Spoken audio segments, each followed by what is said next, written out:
নমস্কার বন্ধুরা, আমি সুমি কিচেনে সবাইকে স্বাগতম নতুন রেসিপি দেখার জন্য। আজকে আমি নিয়ে এসেছি পটলের একটি রেসিপি। খুব গরম পড়েছে, আর এই গরমের মধ্যে যদি রান্নাবান্না করতে না ইচ্ছে করে, পটলের এই বিশেষ রেসিপিটি খুব অল্প সময় বানিয়ে নিতে পারবেন। তো এখানে আমি নিয়ে নিয়েছি পটল। এখানে আমি 400 গ্রাম পটল নিয়ে নিয়েছি। পটলগুলোকে ভালো করে ছিলে টুকরো টুকরো করে কেটে নিলাম। এবার আমি এটাকে একটি মিক্সচার জারের মধ্যে দিয়ে ব্লেন্ড করে নেব। যতগুলো পটল আছে আমি এগুলো সবগুলোকে একসঙ্গে ব্লেন্ড করে নিয়ে চলে আসব। তো দেখো, মিক্সচার জারের মধ্যে ব্লেন্ড করে নিয়ে নিয়েছি। এবার আমি এটা একটা বাটিতে নামিয়ে নিচ্ছি। আর এই পটলের বিশেষ রেসিপিটি বানানোর জন্য আর কি কি লাগছে আমি তোমাদের দেখাচ্ছি।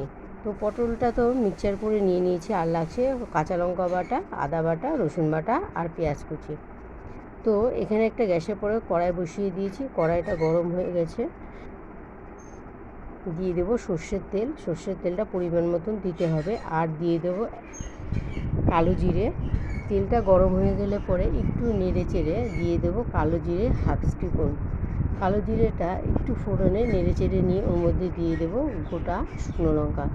তো আমি এখানে হাফ স্পুন কালো জিরে দিয়ে দিলাম, আর দিয়ে দিলাম একটা শুকনো লঙ্কা দিয়ে একটুখানি ফোড়নটা নেড়ে চেড়ে নেব। নেওয়া হয়ে গেলে পরে ওর মধ্যে কেটে রাখা যে পেঁয়াজগুলো নিয়েছি ওটা সম্পূর্ণ দিয়ে দেবো। আমি এখানে মিডিয়াম সাইজের 3টে পেঁয়াজ একদম পাতলা পাতলা করে কেটে নিয়েছি। তো পেঁয়াজগুলো সম্পূর্ণ দিয়ে দিলাম। এবার আমি দিয়ে দেব লবণ আর হলুদ। তো পেঁয়াজগুলো দেওয়া হয়ে গেছে। এবার পেঁয়াজগুলো আমি একটুখানি নেড়ে চেড়ে নিচ্ছি তেলের মধ্যে নিয়ে। এবার উপর দিয়ে দিয়ে দেবো সামান্য পরিমাণ লবণ। লবণটা আমি পরে আবার লাগলে দিতে পারবো। তো এখানে পরিমাণ অনুযায়ী লবণ দিয়ে দিলাম, আর দিয়ে দিলাম হলুদ আর লবণ দিয়ে পেঁয়াজটাকে একদম লাল লাল করে ভেজে নেব, একদম ব্রাউন কালার করে ভেজে নেব। তো পেঁয়াজটা সুন্দর করে এরকম নেড়ে চেড়ে লাল লাল করে ভেজে নিয়ে আমি এখানে যে বাদ বাকি মশলাগুলো নিয়েছি ওগুলো সব দিয়ে দেবো। তো পেঁয়াজগুলো দেখো ভাজা হয়ে গেছে। আর একটুখানি লাল হয়ে গেলে পরে দেখো পেঁয়াজগুলো সুন্দর করে লাল লাল করে ভেজে নিয়েছি। এবার পেঁয়াজগুলো একটা সাইডে একটু সরিয়ে নেব। নিয়ে সাইডে যে তেলটা আছে তেলের মধ্যে দিয়ে দিলাম আদা বাটা, রসুন বাটা ও কাঁচা লঙ্কা বাটা। এখানে আমি হাফ স্পুন আদা বাটা নিয়েছি, একদম সামান্য পরিমাণ, আর রসুন বাটা 1 চামচ, আর দিলাম কাঁচা লঙ্কা বাটা।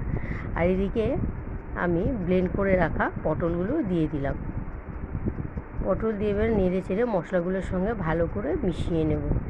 বন্ধুরা, এই পটলের রেসিপিটা কিন্তু যতটা বানানো সোজা, খেতেও কিন্তু অসাধারণ হয়। একবার বানিয়ে দেখতে পারো। তো সুন্দরভাবে আমি নেড়ে চেড়ে নিয়ে মশলাগুলোর সঙ্গে মিশিয়ে নিচ্ছি। আর এদিকে ওপর দিয়ে দিয়ে দেবো সামান্য পরিমাণ লবণ ও রেড চিলি পাউডার দিয়ে এটাকে আমি ভালো করে নাড়তে চাড়তে জলটা যখন পুরো শুকিয়ে যাবে, একদম একটা ব্রাউন কালার চলে আসবে পটলের, তখন এই পর্যায়ে বোঝা যাবে যে পটলটা সম্পূর্ণভাবে হয়ে গেছে আর একটা এক্সট্রা তেল ছাড়বে।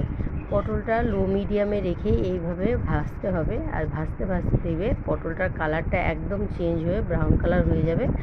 আর তখনই এই পর্যায়ে উপর দিয়ে দিয়ে দেবো ধনিয়া পাতা, দিয়ে একটা গরম গরম একটি বাটিতে নামিয়ে নেব এবং গরম গরম ভাতের সঙ্গে পরিবেশন করবো। তো বন্ধুরা, আমার রেসিপিটা কেমন লাগলো অবশ্যই লাইক করে শেয়ার করবে।